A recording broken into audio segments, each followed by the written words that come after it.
So I've spent the last 5.5 months collecting and testing all the top globally available smartphones. I've rated every single one's performance, camera, battery, and display based on what price it's selling for and given them an overall value rating. So with that in mind, these are the top 22 smartphones in the world right now, from good to better to the best. Some of these will surprise you. Okay, so at the back end is Nokia, specifically the X20, which is their affordable flagship 2021 phone.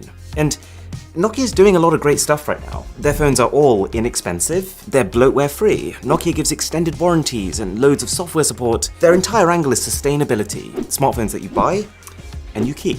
It really is an admirable message, but I think they focused a little too much on this, at the cost of how capable their phones actually are. Like for this X20, their marketing doesn't even mention a single specification. That's like applying to university, but refusing to show them your grades. And fundamentally it's because this phone is absolutely crushed by even the cheaper phones from companies like Xiaomi. So, B-. And then we've got Samsung. They recently came out with the A52, which is like their mid-range flagship of the year.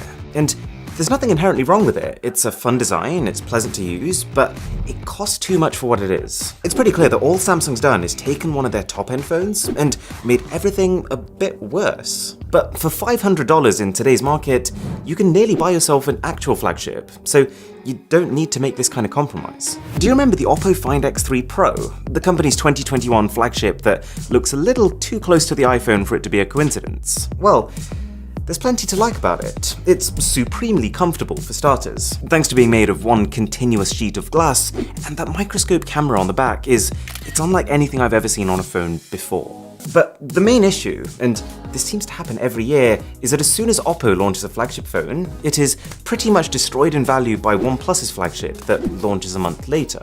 Both companies use very similar components and materials, and they are good components and materials, but the fact that this phone is selling at the equivalent of $1,500 makes it much less good for the money.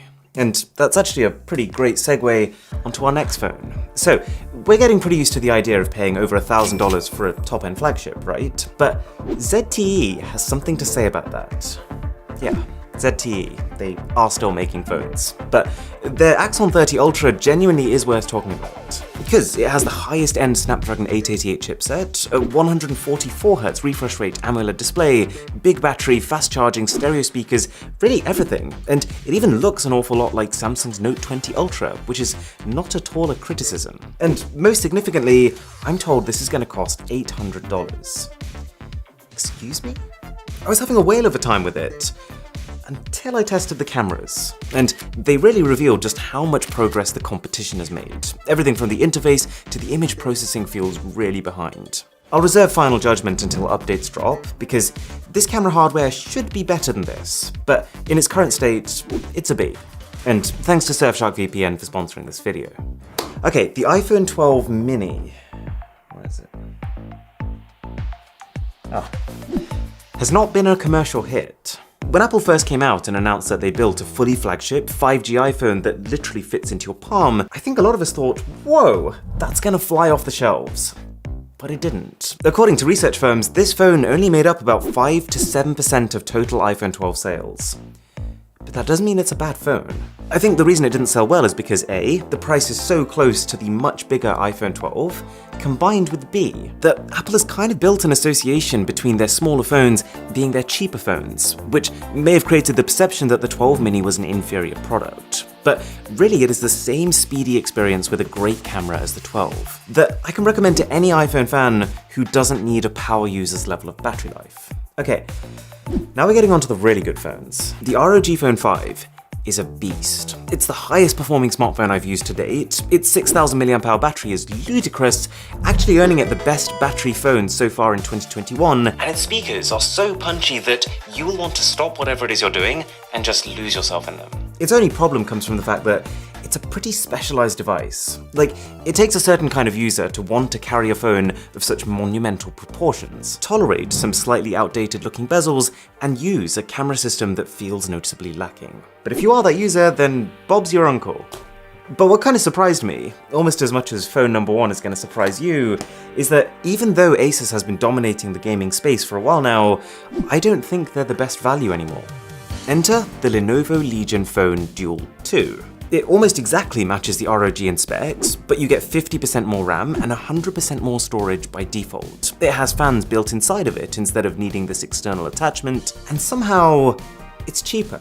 The hardware on this phone is so good for the money that they can't be making a lot of profit. But it is a little let down on the software front, like the camera image processing isn't getting the best out of the camera hardware you have here. Still though, this is an A-grade phone, and is also the winner of Best Gaming Phone on the market right now. Okay, you might remember from my Best Phones of 2020 video that one of the winners was a bit of a surprise. The Zenfone 7 Pro. It was just this no-nonsense combination of a great price, huge battery, seamless uninterrupted screen, and a capable camera that can also double as basically the greatest selfie machine of all time.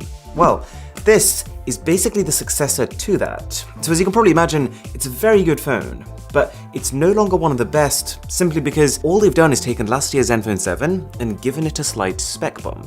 And that's just not enough against companies who are really pushing. Still though, I'm willing to bet that if you ever get to try this selfie camera, it is so good that you have to smile. Alrighty, you might remember my video on this guy, the Vivo X60 Pro Plus. To be honest, I've used a decent amount of Vivo devices over the years, and I've always liked them, but I've never really loved them. They kind of developed a reputation for a garish software overlay and crazy levels of skin beautification in the cameras, but the Vivo X60 Pro Plus is the first Vivo phone I've used that understands sophistication. Did I just change my entire outfit to film one sentence? Maybe. Aesthetically, it treads the line well between looking fashionable and looking like it means business, and everything from the gaming performance to the camera performance is very close to the best you can buy, and it helps that the camera is just super fun to use too. It's slightly let down by a mono speaker and middle-of-the-line battery, but that doesn't stop me loving it. Number 13. This could be an unlucky one. What's that again? Passion fruit. It's the iPhone 12 Pro. This is a great phone, but the reason that it's not higher up on the list is that, the way I see it, it's just an optional extra to the 12. It offers a few fairly minor features like a LiDAR scanner for better augmented reality and a 2x telephoto lens. I appreciate these, but for the majority of consumers, the only noticeable difference will be the extra storage it comes with, the fact that it's heavier, and the fact that it has a matte finish. It's basically the iPhone to get if you want to spend a bit more than the base, but you don't want to get the max-sized one. And that leads me onto the base iPhone 12, because this phone hugely benefits by how similar it is to the 12 Pro. You know, just before they launched, I was using both of these phones at the same time, and I couldn't even tell you how many moments I had where I'd pick one off the table, use it for a good 5 minutes, only to realize I'd picked the wrong one up. This phone is just as powerful, the screen is almost identical, you still get all the same iOS features, it's just $200 cheaper. The only reason this isn't higher up on the list is that it only comes with a 60Hz display versus 120 or the 144 we've started seeing now, and it only starts with 64 gigs of storage, which is going to end up being more like 50 by the time you factored in the size of the operating system. So still an A grade. And just above that, I would put Samsung's base flagships. If I can pick them up. There we go. The S21 and S21 Plus are not the most exciting devices. They don't do anything particularly new or groundbreaking. In fact, in a lot of ways, they're a complete side grade from last year's S20 phones. But they bring in a lot of smaller, quality of life improvements. They've had a redesign that takes them from some of the worst looking flagships to some of the best in my books. And in a bit of a surprise turn of events, they're cheaper than last year's. Okay, we're in the top 10, and if you are enjoying this video, then a sub to the channel would be mighty. I realised that for the last month, over 50% of you watching have been subscribed, so thank you. This is the Xiaomi Mi 11. It's great. It's cheaper than the base S21 in just about every region but the US, and spec-wise, it's more of a match for the Galaxy S21 Plus, which is $200 more than that. Let's use the wallpaper. The best way to think about the Mi 11 is as a high-end flagship all around with a best-in-class display. The only potential hurdle is Xiaomi's MIUI software skin, which, to be honest, I like, but I've showed it to enough people who don't to know that not everyone does. And just above the Mi 11 is... Not today, Milo. Then we've got the OnePlus 9. Now, this phone had a bit of a rough launch. I think what happened is that OnePlus basically spent an entire month before it came out hyping up their collaboration with Hasselblad, giving us never-ending teasers about how it was going to revolutionize photography, but then when the phones actually arrived, Hasselblad might as well not have been involved. You couldn't tell. And so, justifiably, most reviewers came down pretty hard on this. But a few weeks later I got a call from OnePlus. They said, "We watched your camera comparison, we took your feedback on board, and we've improved them." Don't get me wrong, this didn't immediately make it a dream camera system, but for its price now, it is a good camera system. And even without optical image stabilization, it takes crisp, smooth video. Plus, of course, being a OnePlus phone, you get fast bloat-free software with guaranteed updates. It's a little more focused on exactly what the user needs with no unnecessary extras, and because of this, they've managed to keep to their tradition of staying more affordable than their competitors. Definite A-grade phone. But then we've got the OnePlus 9 Pro, which is the 9's more expensive counterpart. And the reason it's above it is that if you have the budget, it's worth it. It's basically the OnePlus 9, but with all those little bits that had to be trimmed, put back into it. It's not quite an ultra phone, but it is a fully fleshed out flagship. And in my eyes, the best flagship phone, under $1,000. Okay, we can't make a list of the best phones without including the Pixel 4a. It was Google's mid-range phone from 2020, and I usually try and refrain from recommending last year's options when a new one may well be around the corner, but given that this is available now for $299 compared to the $349 it was launched at, given that it's only gotten better since it launched, and that because it's a Google-made phone, it'll most likely still get updates all the way till Android 14, I wouldn't hesitate in still recommending it. The Pixel 4a should not be as good as it is. No part of this phone's spec sheet is impressive in 2021, but it's just carried by phenomenal software. Not to mention it's a really enjoyable size, the bezels are nice and even, and it's powerful enough that I don't think you'll be worrying about speed.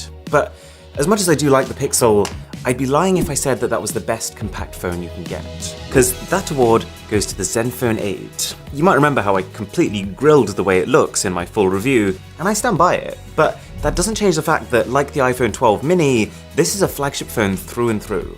But unlike that phone, this one has a great battery too. This is pretty much the only small phone where the fact that it's small has no negative consequences. So this is an A+ in my books.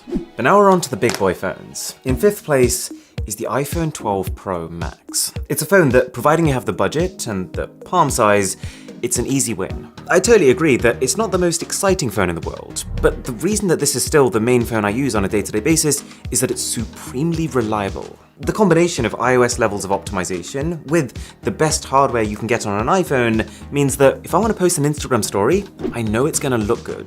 If I want to send a WhatsApp voice note, I know it's going to sound good.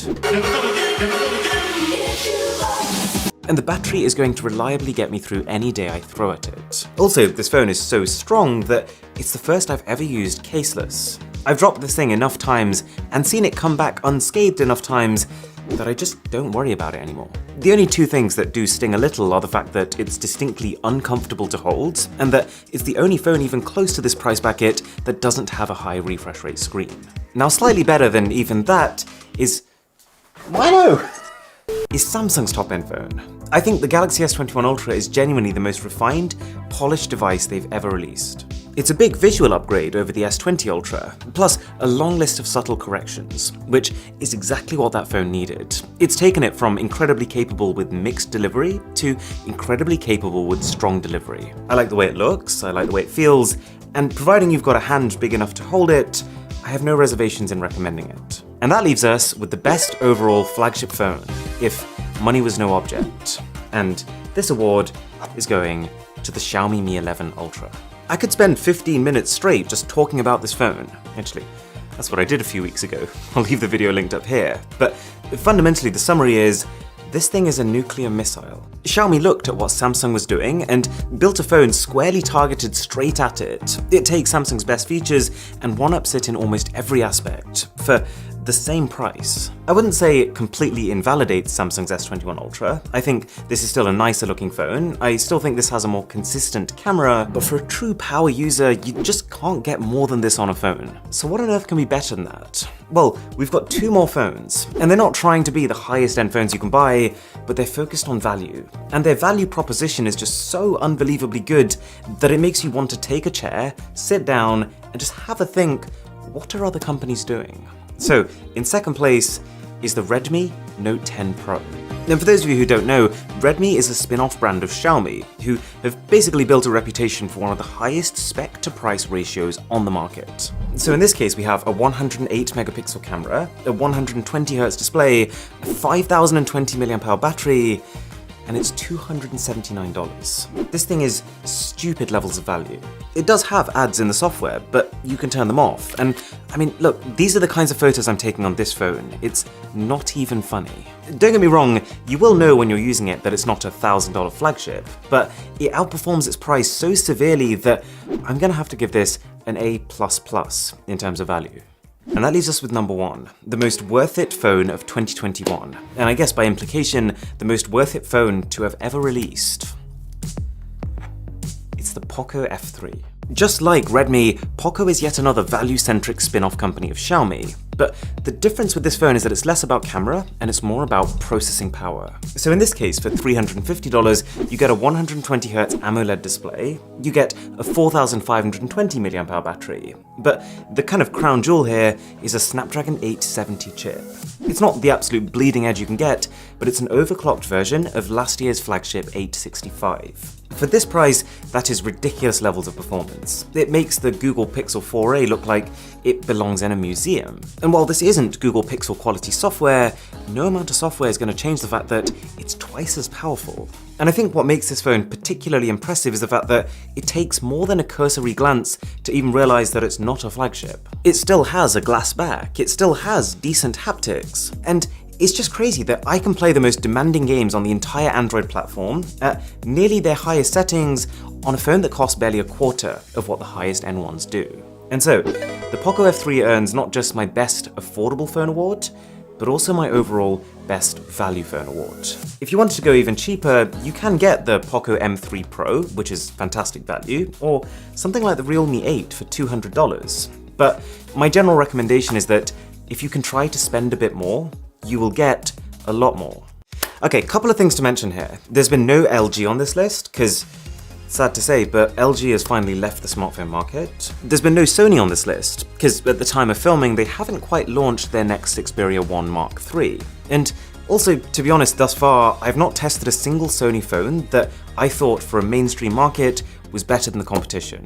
But open to changing my mind on that in the future though. And finally, I decided to keep foldables out of this video too, just because as a category of phones, I feel like they're much harder to rank under the same criteria. Okay, here's something to think about for a second. Your location, your operating system, every hardware detail of the device you're on right now, as well as all your past browsing history. These are things that you'd want to keep to yourself, right? Well, this is how much information a website immediately knows about you the second you click on it. And to be honest, if it's a website you trust, then it's fine. But there's probably a fair few that you visit that you wouldn't want to know this. And that's where Surfshark VPN comes in. As far as I've seen, it's the most affordable way to keep yourself anonymous. It's just over $2 a month for as many people and devices as you want, but there's another perk. Because you can effectively pick the location that you want your device to come from, I can, for example, pick the US and watch US TV shows. You can effectively have the exclusives for every single region without leaving your home. Like if I want to watch Batman The Dark Knight, I just switch to Canada, and I can do that. So check the link in the description and use the code BOSS. That'll give you 83% off and an extra 3 months for free. If you enjoyed this video, then do consider checking out my Zenfone 8 review, the best compact phone I've ever used, or for something a bit more chill, 20 inventions that I think are completely next level. Thanks for watching, my name is Aaron, this is Mr. Who's the Boss, and I'll catch you in the next one.